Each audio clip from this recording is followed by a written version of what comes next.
L'info écho avec Capital. On commence avec l'info du jour. Jane Birkin est morte à l'âge de 76 ans. La chanteuse et actrice franco-britannique a été retrouvée sans vie dimanche à son domicile à Paris. Cette londonienne d'origine, dont le nom est indissociable de celui du chanteur Serge Gainsbourg, avait récemment fait part de problèmes de santé qui l'avaient obligé à annuler des concerts.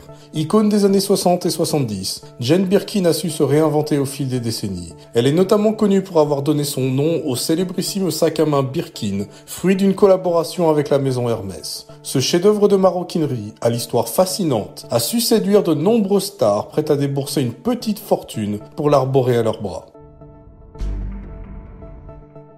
On continue avec l'analyse du jour. Des prix de plus en plus hauts et des taux de crédit qui évoluent en sens inverse, cette situation, idéale pour les investisseurs immobiliers, était celle du monde d'avant l'invasion de l'Ukraine par la Russie et de ses désastreuses conséquences sur l'économie. Car depuis, l'inflation s'est envolée à plus de 5%, faisant bondir les taux de prêts immobiliers. Le tout provoquant un fort ralentissement du marché et même un début de dépréciation des logements. Face à cette nouvelle tendance, le doute s'est installé dans les esprits. Les prix vont-ils s'effondrer d'ici la fin de 2023 ? Les banques continueront-elles à prêter de l'argent ? Quant aux locataires fragilisés par la hausse du coût de la vie, auront-ils la capacité de payer le loyer prévu ? Retrouvez notre analyse sur capital.fr.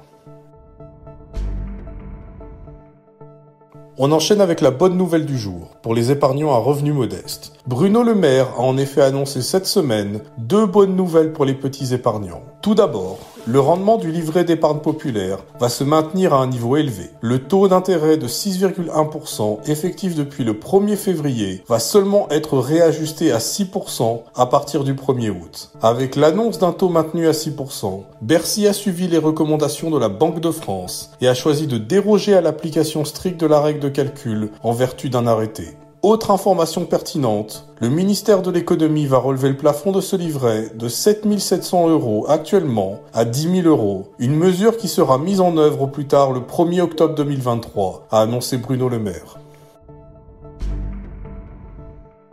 On finit avec le témoignage du jour. Il a choisi de rentrer dans la fonction publique en 2014. Près de 10 ans plus tard, Gabriel, 33 ans, exerce le métier d'agent administratif dans un centre d'impôt à Paris. Il est notamment chargé d'accueillir, de conseiller et d'aider les contribuables dans leurs démarches fiscales. Si le statut de fonctionnaire offre quelques avantages non négligeables, comme la stabilité de l'emploi ou la possibilité de bénéficier d'un logement à loyer modéré, Gabriel assure que son pouvoir d'achat a fondu depuis une dizaine d'années. Retrouvez son témoignage sur notre site.